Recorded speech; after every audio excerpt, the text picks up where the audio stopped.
What's up everybody, Maran here for another weekly update. So there's lots of news to go over here this week. And the first story this week is that Hyundai has finally fully revealed the 2021 Elantra N-Line after teasing it a little bit in the past couple of months. And so this is going to replace the Elantra Sport, and it adds a little bit of aggression to the already bold 2021 Elantra styling that was revealed, a few months back. But it does carry over, unfortunately, the same 1.6 liter turbo four-cylinder that's been around since 2012 in the Veloster Turbo. So it has the same exact setup as it had back then and continues to have here in all the other models that use it, meaning you have 201 horsepower and 195 pound-feet of torque, which is fine, but it still would be nice to see a power increase with stuff like the Jetta GLI having a little bit more power, things like that, but it's all good. The rumors, were saying that it would do maybe like 220 horsepower. That turned out to not be the case. But this carryover does mean that the transmissions carry over as well, which is good news and bad news. The good news is that we continue to have the 6-speed manual transmission as the standard transmission. It does mean the 7-speed dual clutch is the option you still have if you want an automatic. Would have been nice to see them put in the new 8-speed wet clutch, dual clutch you get in the new Veloster N, and also what you're going to be getting in the Sonata N line. It would have been nice for that to be here, but unfortunately they're still using the same older transmission. So it is what it is. It'll probably mean that the manual will be the more enjoyable one to use, but it also gets the larger front brakes you've come to expect on these, independent rear suspension, sportier suspension setup. The interior gets sportier seats, sportier steering wheel, gauges with the red accents. There's red stitching on the interior, along with a big drive mode selector there right to the left of the gauges, which is an interesting placement for a mode selector, but kind of unique, and I kind of like it.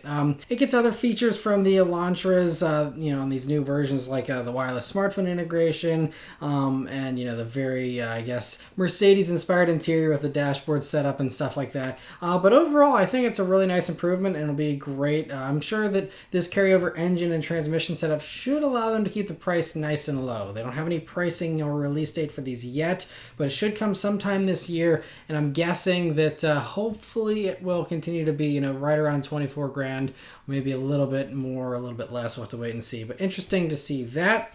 And some other Hyundai news. It's a pretty big deal, actually. They announced the launch of the Ioniq brand, which is going to be a completely new brand, and so now this joins Hyundai, Kia, and Genesis, and will be the 4th model with Ioniq. It's only going to sell electric vehicles. That's why they're doing this. And so the current Hyundai Ioniq, in case you were wondering, will continue, it seems, and be under the Hyundai name, which is kind of bizarre, but that's how they're going to do that, because I guess they want to keep that car around. But as far as for the new Ioniq brand, Hyundai Motor Corporation, I guess, is the overarching company for all 3 or all 4 now. They say they're going to have 3 Ioniq models that are planned to be coming here in the next few years. And so first off, the first model here they're going to be bringing out is the Ioniq 5, then the 6, and then the 7. So that's how they're going to be doing the naming. Is just putting a number with it, which is kind of a bummer because you had some cool stuff there with the Prophecy and all these other interesting concept car names, but doesn't seem to be the case here. They say the odd numbers are going to be crossovers, and then the even ones are sedans. So that means that we have 2 crossovers and a sedan coming so far. The 5 is going to come first, which Hyundai says will be a mid-sized crossover based on the 45 concept. And we've seen spy shots of this running around. It's basically the 45 concept, just lifted up a tiny bit. And so even if it's lifted a little bit, yes, you might be able to call it a crossover the same way they call the Kia Niro a crossover, but is it really? I don't know. So I'm hoping it's kind of like that, and instead the 45, or I guess this new Ioniq 5, will hopefully be like the Honda E that Honda refuses to bring to the States here, and is some retro boxy little I guess hatchback crossover type thing that'll be fully electric. So that's coming first, and then they say that that's going to be coming here next year. So that's when we'll see that one. After that, the 6 will debut in 2022 and is based on the Prophecy concept. So that should be a little more performance oriented as well as being a sedan. And the 7, they say, is a large SUV that's teased in the one image here, and they say that's coming in 2024. They're also planning more models after these 3, but they just didn't want to reveal those just yet, since it's going to probably be 5 years away at least for the next ones beyond this. But anyway, I think that's a solid start. Interesting to see how that develops for them.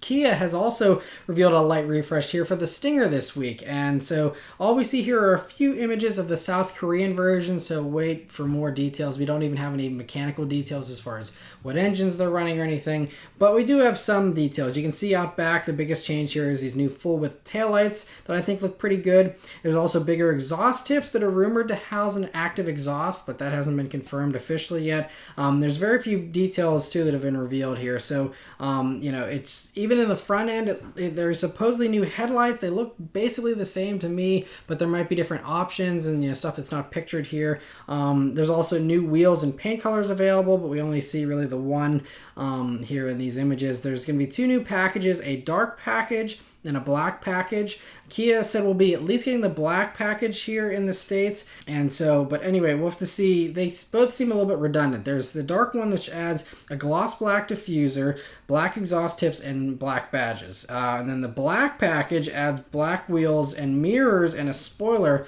along with all the dark package stuff. So, seems kind of confusing. Maybe we'll just get the black package here in the States and kind of gives us everything. That kind of makes more sense.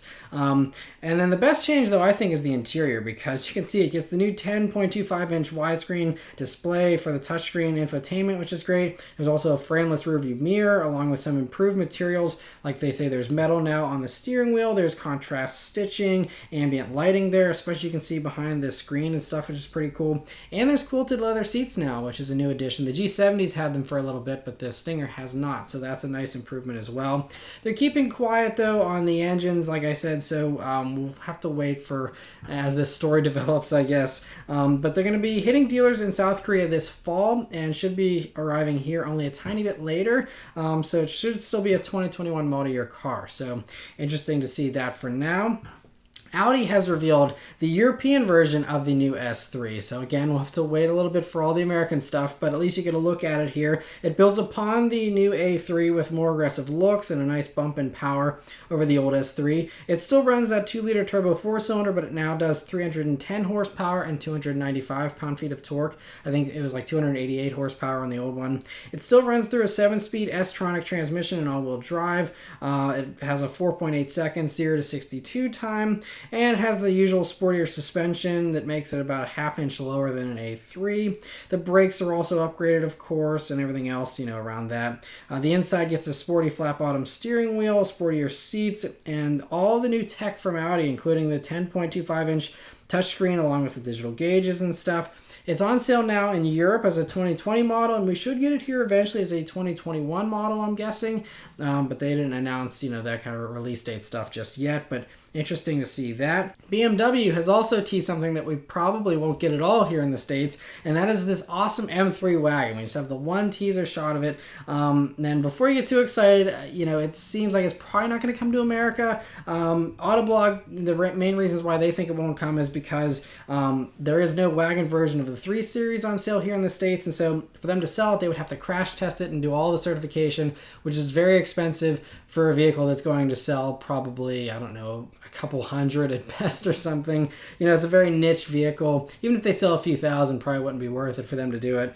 And so, we'll have to see, they might do it. I think, like with Audi, they have like the RS6 Avant finally coming here to the States, but that's, I think, because the, A6 has a wagon version that I think is sold on sale here, currently, and at least the all-road version is, which is a wagon. Same thing with Mercedes with the E-Class wagon. That's how they can bring over the E63 wagon, because it's all on the same crash testing thing, so they're able to, bundle it together, and it's not quite as expensive to bring over here. So we'll have to see. Maybe BMW will, just put out the money and do it. We'll have to see. But for those of you in Europe, it's going to be a pretty awesome setup, especially if you can get it with the manual transmission. You'll be able to get in the regular M3s for this new generation. A manual wagon M3 sounds pretty sweet. I'm not a huge BMW fan, but something like that sounds pretty exciting to me. And so anyway, cool to hear that. Ram has another exciting teaser that we will be able to enjoy here in the States, and that is the T-Rex is going to be revealed this coming Monday, August 17th at noon Eastern. And so, we already know it's going to have I had a scoop from someone that would send in some info a few months back. If you remember, I covered it in the weekly update. Of course, we know it's going to have the Hellcat motor, but it's basically going to be like a trophy truck suspension is what I heard. So exciting to hear all those details next week, and I'll be covering that, of course, in the next weekly update next week for you guys. Other stuff here. TFL Car has a new report out about new information about a hybrid Bronco that's potentially coming from Ford. They say they have an informant here that is telling them it's going to be getting the same hybrid combo as the Lincoln Aviator Grand Touring, at least with the engine, meaning it's going to run the 3-liter twin-turbo V6 and the 10-speed automatic, which has the electric motor combined in that transmission in a modular setup that Ford uses with Lincoln. And so in its most punchy setup in the Lincoln there, it does 494 horsepower and 630 pound-feet of torque, which would be truly bonkers in a Bronco. I am not sure they would actually go that far with it, although if they wanted to make a huge statement, they could. But, they could do much less horsepower and still outperform the V8 Wrangler that's likely coming. Even if, the torque got turned down a bunch, if they even did 450 horsepower or something like that, that would put it right in line with what you're most likely going to get with a V8 Jeep. So we'll have to see on all that. But TFL's source didn't mention any kind of outputs, so they don't know what it's going to actually do. But they did say that the hybrid has been delayed a little bit, but they said it should still show up at some point, maybe next year or early in 2022 possibly. So anyway, interesting there. But there's so much demand for the regular Bronco already. I'm sure Ford's not in a hurry to do a hybrid version, unless there's a lot of people that say they want more power. But at this point, it just seems like Ford's going to have trouble keeping up with building all the Broncos that everyone wants already with the current established setup. So, but interesting to hear they got more stuff in the pipeline.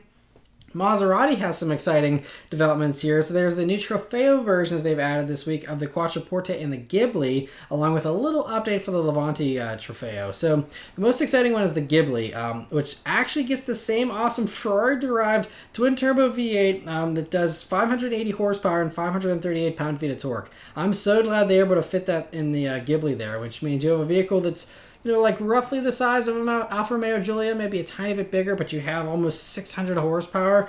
That is really going to be a sleeper too, because the Ghibli's been around for so long. I think a lot of people don't, think they're crazy fast, but you see one of these ones pull up next to you, man, be ready, because that's going to be an insane, a super sedan here. It's still only rear-wheel drive too, and it runs through an 8-speed auto. 0 to 62 miles per hour takes 4.3 seconds with that one, so pretty impressive. Top speed is 202 miles an hour for that Ghibli Trofeo, which is so sweet. It's awesome to see the Ghibli kind of getting some awesome punch. It was already a fun vehicle. I already reviewed one that was tuned a couple of years ago, but this is going to be even crazier. And so then the Quattroporte Trofeo makes the same evolution from the GTS version as the Levante. So the Quattroporte you could always get with a V8, but now it just has a little bit more power. So it also does the same 580 horsepower as the others. 0 to 62 time is a little bit slower since it's bigger, and so it's 4.5 seconds. Still pretty quick, and it'll still do 202 miles per hour for its top speed as well. So very impressive with that one. And lastly, the Levante Trofeo continues on. It's already been around, but it gets new little accents like red fender vents. And it also, for the Quattroporte and the Ghibli, they're going to be getting a new 10.1-inch touchscreen. But unfortunately, the Levante is not going to be getting that new screen, but they did say they improved the resolution and put newer graphics in the Levante as well, even though it is the same 8.4-inch touchscreen. So that's nice that they're at least improving that aspect of it. But all sound like nice improvements. Hopefully it helps Maserati to gain a little bit more traction here. But there's no release date or pricing for those yet, but I'm sure they'll be coming relatively soon. Bentley also has revealed the speed version of the Bentayga this week after just revealing the regular new Bentayga refresh a few weeks ago. And so, now that the regular Bentayga is V8 only, the speed is now the only way to get the W12. And so it's going to be running the same engine as last year's speed version, which is the 6-liter twin-turbo W12 engine that does 626 horsepower and 664 pound-feet of torque. 0 to 60 takes 3.9 seconds. Top speed is 190. It differentiates itself here with some sportier bumpers and side skirts, a sportier exhaust. Roof spoiler is a little bit bigger, and it has some sportier 22-inch wheels. There's no pricing for those yet either, but it'll start arriving soon here after the regular new Bentaygas start to reach dealerships. Also, the 2022 Toyota GR86 and Subaru BRZ that were spied last week, and I thank all of you so much for being so excited about that video. That was awesome that it did so well, and huge thanks once again to Kai for sending me those pictures last week. And so this week, the pros caught wind of that car running around and snapped some professional pictures of it. I cannot show you those pictures here, but I will link them in the description below if you want to see an up-close look at that same car. It doesn't really reveal too many more details, honestly, even though those pictures were so far away last week. They revealed just about everything that these ones do, but it gets a clearer picture of it, which is great. And there's Autoblog's claiming that's the BRZ. This was Toyota's R&D headquarters. I know they're jointly developing the car, so it still could be either one. But it looked a little bit more like a Toyota to me than a BRZ. We'll have to wait and see, obviously once the camo comes off and how much they differentiate the styling on these two, since they were pretty similar on the last one, so we'll have to see on all that. But another interesting thing was, in these spy pictures, it was benchmarked against a Mustang EcoBoost. Now, don't get excited thinking it's going to get a turbo motor, because I still don't think that's likely. I hope I'm wrong, but I just don't think it's likely. It doesn't necessarily mean it's going to be as fast as an EcoBoost Mustang or close to that even with its straight line acceleration. It could just be, that's one of the best-selling rear-wheel drive sport coupes, in that price range, and so they probably want to see how it stacks up to it. Since there are a lot of people that cross-shop them, even though they're very different driving experiences, there still are so many people that do cross-shop them, and so I think Subaru and Toyota want to make sure they kind of do that as well and make sure it compares favorably in their eyes. So interesting to see that. And now, there's a couple of cars being discontinued here to end out the weekly update. First, Hyundai has announced that the Elantra GT will be ending here in the States after the 2020 model year. So basically, whatever's out there now, that's what's left to buy. They blame it on poor sales of about only 5% of the Elantra lineup was the Elantra GT. And they say there's, plenty of demand and supply with the Venue and the Kona. That's what people are buying if they want something that's not a sedan in that price range. And but I really like the GT Sport that I reviewed before it was given the more aggressive styling and amped up for the N-Line version. The GT Sport was a great little car, but didn't get many views, so I think there was very little interest in that, which is kind of a shame because I thought it was a really great car and kind of underrated. And so anyway, it will continue on in Europe as the i30 because, Europeans appreciate hatchbacks more than we do here in the States. And Hyundai does still have the Veloster, which is, a hatchback as well. So I think they have people covered for those, people who do want, a hatchback, as long as they don't mind not having four-wheel doors. If you do want a hatchback with four-wheel doors, your only options in this segment now are the Civic, the Corolla, and the Impreza. So it's whittling down quickly, but I think those three are safe at least. Toyota's really excited about the Corolla hatch. Honda, they've actually said they've seen an increase in their hatchback Civic sales, so I think that's safe as well. And the Impreza, that one, we'll have to wait and see, especially since the Crosstrek is so popular, and that's essentially a lifted Impreza hatchback still. I could see them getting rid of the Impreza hatchback someday as well. We'll have to wait and see, but at least the Civic and the Corolla I think are pretty safe, and so anyway, interesting to hear that.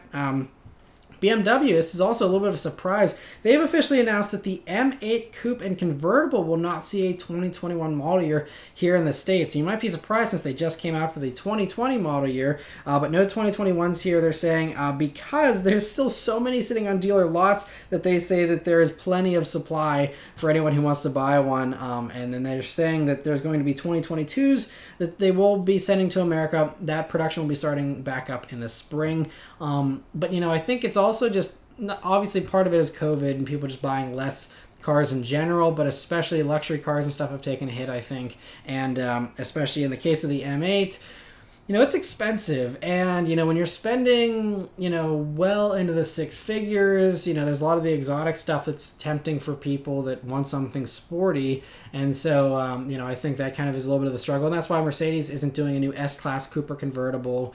And Audi obviously doesn't have anything like that. So it's really just up to BMW here, and even they're struggling with sales a little bit. So we'll have to see, how that pans out for them, but at least we do know it's coming back for the 2022 model year. And also, this doesn't apply to Europe, and also doesn't apply to the 8 Series Grand Coupe. The Grand Coupe sells enough that they will be sending 2021 models of those here to the States, but just none of the Coupe and Convertible for the M8. I believe the regular 8 Series is also still going to be produced and sent over here. But anyway, an interesting little detail there. And lastly, one car that is actually not getting discontinued, I thought it was, but it's not, is it's going to be sticking around for the 2021 model year, the Mazda CX-3. So it was trimmed down last year to just the one basic sport trim line, and I was like, okay, well, clearly this is on its way out. But I guess they're keeping it around. So, you know, even though the CX-30 is only, I think $1,500 extra or something over a CX-3, they're still seeing the value of keeping the CX-3 around, apparently. I think this might be similar to, you know, Mazda has just reintroduced the 2-liter version of the Mazda 3. I think they were hoping people would make the jump up and just go for the 2.5-liter, even though it was a couple grand more. And I think now they're seeing that, you know, some people just still want like a $21,000 Mazda, and that's, if they're not going to get that, then they're going to go somewhere else. And so instead, you know, Mazda caved and reintroduced the 2-liter engine in the Mazda 3 for the 2021 model year here to, you know, win back some of those customers who might be looking for, you know, a lower entry point here with the Mazdas. And I think maybe instead of, you know, throwing the 2-liter in the CX-30, at least for now, they just figured, well, we can just keep building CX-3s. It's a lot easier and cheaper too, since they're already, you know, paid off and they've been in the life cycle for a while now. So I think they're continuing on here. So they're just going to continue that with the basic sport trim, which means your only options are, you can still get front-wheel drive or all-wheel drive, so you can select the option for all-wheel drive. Otherwise, just pick your paint color, and that's about it as far as your CX-3 customization. So, you know, from here on out, obviously, if you want something with a nicer trim, you're going to have to go for the CX-30, which is much nicer for most people, but I still think the CX-3 drives a little bit better as far as a fun-to-drive factor over the CX-30. The CX-30 is a lot more luxurious and nicer riding in every other way. But anyway, so kind of an interesting little twist there. They're keeping the CX-3 around, but I do think that this has to be the last model year for it, and then next year, they'll either decide to just, you know, make people pay that extra $1,500 for a CX-30, or maybe they'll put the 2-liter in the CX-30. It's related to the Mazda 3, so I'm sure the motor fits if they wanted to put that smaller engine in there. We'll have to wait and see. But anyway, these CX-3s will be hitting dealers in September if you still want to check one out. But yes, that's it for all the news this week, guys. So hopefully you guys enjoyed this weekly update. Thank you guys very much for watching. Let me know your thoughts and everything in the comments below. I hope you continue to stay safe and healthy, and I'll see you guys on the next one. Take care.